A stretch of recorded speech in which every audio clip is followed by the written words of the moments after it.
अस्सलामुअलैकुम। दुनिया भर और बिलखसूस तुर्की में लाखों मुसलमानों ने 2023 से बेइंतहा उम्मीदें बांध ली हैं। पहली जंग अजीम के बाद 1923 में मगरबी ताकतों ने सल्तनत उस्मानिया के हिस्से बखेर दिए थे। मुसलमानों के लिए इस सानहे को 2023 में 100 बरस पूरे हो जाएंगे।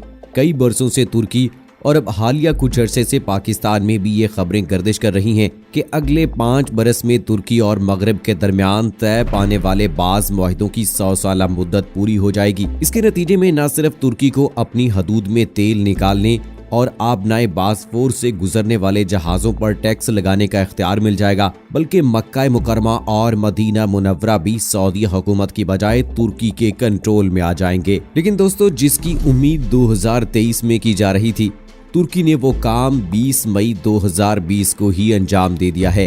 आजकल दिन न सिर्फ तुर्की बल्कि मुस्लिम उम्मा के लिए तारीखी अहमियत का हामिल है। दोस्तों, 2010 से तुर्क सदर अर्दगान ने एक मंसूबा शुरू किया था जिसका मकसद तुर्की को खिलाफत उस्मानिया जैसी ताकतवर ममलकत बनाना है। इसी मंसूबे को तुर्की और मगरबी ममालिक के माबैन होने वाले 100 साला मुआहदे के साथ मिलाकर देखा जा रहा है। खिलाफत उस्मानिया की बहाली के मंसूबे के 2 अहम हिस्से हैं। एक हिस्सा एलानिया है जिसे रजब तैयब अर्दगान के वियन 2023 का नाम दिया गया है। इसमें तुर्की की मुआशी तरक्की के हवाले से अहदाफ का जिक्र है और उसे 2010 में शुरू किया गया। लेकिन दूसरा गैर एलानिया हिस्सा ज्यादा अहम है जिस पर खामोशी से अमल हो रहा है। जिस हिस्से पर खामोशी से काम किया जा रहा है उसमें हिजाज मुकद्दस समेत इन तमाम इलाकों पर तुर्की के असर को बढ़ाना है जहां खिलाफत उस्मानिया किसी न किसी सूरत में बरसरे इक्तदार रह चुकी है। दिसंबर 2017 में तुर्की ने बहेरा अहमर के किनारे वाक़े सूडान के साहली शहर स्वाकन को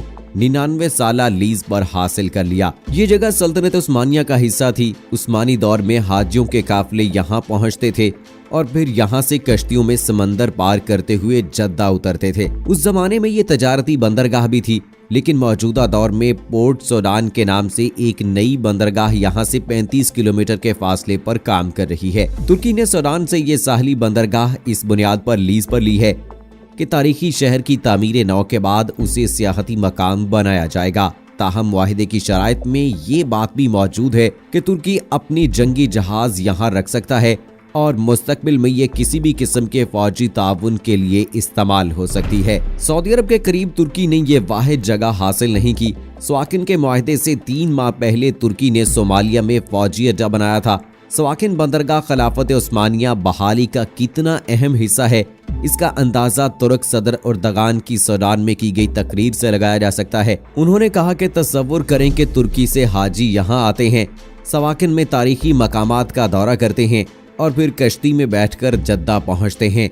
स्वाकिन में ये बंदरगाह यकीनन तुर्की को हिजाज मुकद्दस की खोई हुई सरजमीन से करीब तर कर देगी। मुआहिदा लौज़ान के हवाले से एक शिक ये है कि 2023 के बाद तुर्की आबनाए बास्फोर से गुजरने वाले बहरी जहाजों से राहदारी टैक्स वसूल करना शुरू कर देगा। पहली जंग अजीम के बाद तुर्की पर पाबंदी आयद की गई थी कि वह बहेरा असवद और बहेरा एजियन को बहेरा मरमर के जरिए मिलाने वाली 2 आबनाओं बास्फोर और दरे दानियाल में अपनी अफवाज दाखिल नहीं करेगा और न ही यहाँ से गुजरने वाले सिविलियन बहरी जहाजों पर भारी टैक्स वसूल करेगा। लेकिन 2023 से पहले ही तुर्की ने इस चेक पर अमल दरामद का मुकम्मल इंतजाम कर लिया है। पिछले कई बरसों से इस्तांबुल में आबनाए बास्फोर्स के मतवाजी एक और नहर निकालने के मंसूबा जारी है। इस नई नहर या चैनल की तकमील की सूरत में इस्तांबुल का यूरोपीय हिस्सा जजीरे में तब्दील हो जाएगा। तुर्क हुकूमत ने मंसूबे का जवाब ये पेश किया है कि आबनाए बास्फोर्स पर जहाजों की ट्रैफिक बहुत ज्यादा है और नई चैनल इस दबाव में कमी लाने में मुआवन साबित होगी। ताहम ये बात भी खुलकर कही जा रही है कि नई समंदरी गुजरगाह पर किसी भी मुआहिदे का इत्तलाक नहीं होगा और यहाँ से गुजरने वाले जहाजों से तुर्क हुकूमत अपनी मर्जी का टैक्स वसूल कर सकेगी। दूसरी जानिब आबनाए बास्फोर से गुजरने वाले जहाजों पर तुर्क हुकूमत ने नई पाबंदियां लगाना शुरू कर दी हैं। ये पाबंदियां सितंबर 2018 के आगाज में ही लगाई गई हैं, जिनके तहत जहाजों के कप्तान पाबंद होंगे कि वो आबनाए बाज फोर्स में दाखिल होने से पहले ही एक तफसीली सेफ्टी लिस्ट जमा कराएं। इसी तरह 300 मीटर से ज्यादा तवील जहाज 10 दिन पहले अपनी आमद की इत्तला देंगे। तुर्क हुकूमत आबनाए बाज फोर्स से गुजरने वाले बहरी ऑयल टैंकर्स के खतरनाक होने का नुक्ता पहले ही कई बार उठा चुकी है।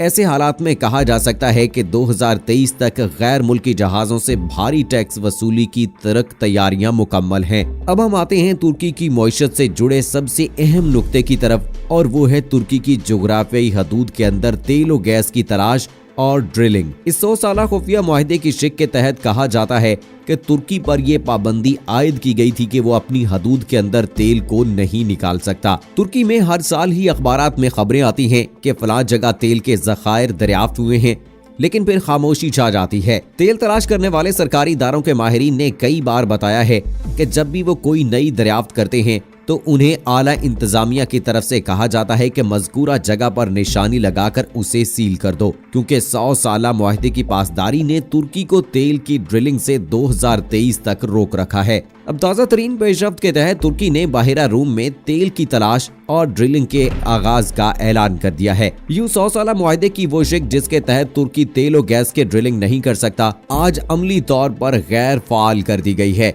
रूसी मीडिया के मुताबिक तुर्क हुकूमत ने ऐलान किया है कि तुर्की के किसी हिस्से में भी मौजूद ज़ेरे ज़मीन वसाइल पर तुर्क अवाम का हक है, जिससे किसी सूरत भी ज्यादा देर रूगर्दानी नहीं की जा सकती। तुर्की की तरफ से ये कदम एक ऐसे वक्त में उठाया गया है जब इस्तांबुल में वाक़े आया सूफिया म्यूजियम को मस्जिद में तब्दील करने के बाद अमेरिका और यूरोपीय ममालिक ने सख्त नापसंदीदगी का इजहार करते हुए तुर्की को मुआशी तौर पर मफलूज करने की धमकियां भी दी हैं।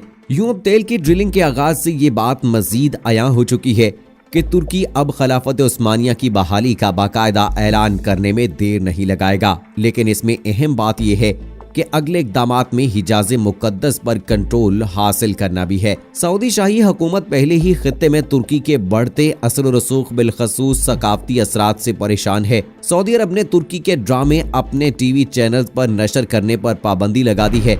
याद रहे तुर्किश ड्रामा अर्तुगरुल को एक बड़ी सऊदी नेटवर्क की जानिब से मशरिक़ वस्ता में दिखाया जा रहा था। MBC मशरिक़ वस्ता का सबसे बड़ा टीवी नेटवर्क है, जिसके तहत कई सैटेलाइट चैनल्स मुख्तलिफ अरब ममालिक में नशरियात पेश कर रहे हैं। तुर्क ड्रामों पर इस पाबंदी की वजह अर्तुगरुल जैसे वो ड्रामे हैं जिनमें सल्तनत उस्मानिया की शान और शौकत दिखाई गई है।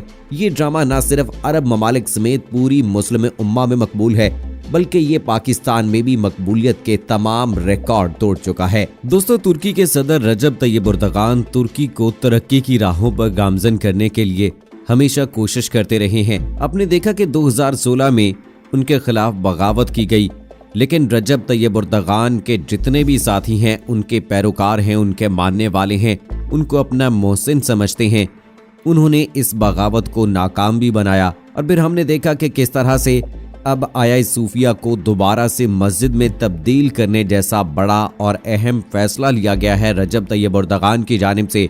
और ये वो फैसला है जिसकी वजह से तमाम उम्मत मुसलमा में खुशी की लहर दौड़ गई है। तो ये बात यकीनी है कि रजब तैयब एर्दोगान ने बहुत अहम किरदार अदा किया है तुर्की की तरक्की के हवाले से। अब आया सूफिया के हवाले से बड़े फैसले के बाद अमेरिका और दूसरे यूरोपीय ममालिक की जानिब से रजब तैयब एर्दोगान और तुर्की पर बहुत ज्यादा तनकीद की जा रही है और उनकी तरफ से इस किस्म के भी खदशात जाहिर किए जा रहे हैं। और अभी तो ऐलान भी किया जा चुका है कि तुर्की को मुआशी तौर पर मफलूज करने के लिए अमेरिका ने और दूसरे यूरोपियन कंट्रीज ने अपने नए प्रोपेगेंडे बनाना शुरू कर दिए हैं, नई प्लानिंग शुरू कर दी है। और उनका मकसद सिर्फ और सिर्फ किसी भी तरह से तुर्की को मुआशी तौर पर कमजोर करना है, क्योंकि जितनी तरक्की तुर्की ने पिछले 10 सालों के दौरान की है, इतनी शायद किसी के वहमो गुमान में भी नहीं थी। लेकिन बहुत ही अच्छे तरीके से और बड़े आला तरीके के साथ मुसलमानों की नुमाइंदगी की है रजब तैयब एर्दोगान ने। आपने देखा होगा कि कश्मीर के हवाले से भी अगर किसी का सबसे अहम बयान आया है तो वो रजब तैयब एर्दोगान ही थे। और आलमी मीडिया पर, आलमी फोरम्स पर जिस तरह से रजब तैयब एर्दोगान ने कश्मीरियों की आज़ादी के लिए आवाज़ उठाई, उनके हक के लिए आवाज़ उठाई, यकीनी तौर पर मुसलमानों के लिए काबिले फख्र है। पाकिस्तान और पूरी उम्मत मुसलमा इस बात से बहुत खुश है कि मुसलमानों का ये अलंबरदार दीन इस्लाम के पैरोकारों को मजीद आगे लेकर जाने के लिए, दीन इस्लाम की तबलीग के लिए बेहतर से बेहतर काम करने के लिए कोशा रहता है। दोस्तों, अगर तमाम मुस्लिम ममालिक मिलकर बेहतर फैसले करें और एक दूसरे का साथ दें तो यकीनी तौर पर मुसलमान जरूर तरक्की करेंगे। लेकिन आपको याद होगा, कश्मीर के हवाले से ही अगर हम बात करें तो तुर्की के अलावा चंद एक ऐसे मुस्लिम ममालिक भी थे जिन्होंने कश्मीर को पाकिस्तान और भारत का दाखिली मामला करार दिया था और इस हवाले से कोई भी बयान देने से गुरेज किया था। जी हाँ, सऊदी अरब और यूएई के हवाले से अगर आप बात करें तो उन्होंने कश्मीर के हवाले से यही बयान दिया था कि ये पाकिस्तान और भारत का दाखिली मामला है, इस हवाले से हम कोई बयानबाजी नहीं करना चाहते। लेकिन दोस्तों, यही वो मर्द मुजाहिद रजब तैयब एर्दोगान थे जिन्होंने कश्मीर के हवाले से हर बड़े फोरम पर आवाज उठाई, पाकिस्तान के वजीर आजम इमरान खान के हम आवाज बने और मुसलमानों के दिल की आवाज बने। अब उम्मीद करते हैं कि इंशाअल्लाह आइंदा आने वाले वक्त में तमाम मुस्लिम ममालिक मुत्तहिद होकर अमेरिका जैसी ताकत का मुकाबला करेंगे और इंशाअल्लाह सुरखरू होंगे।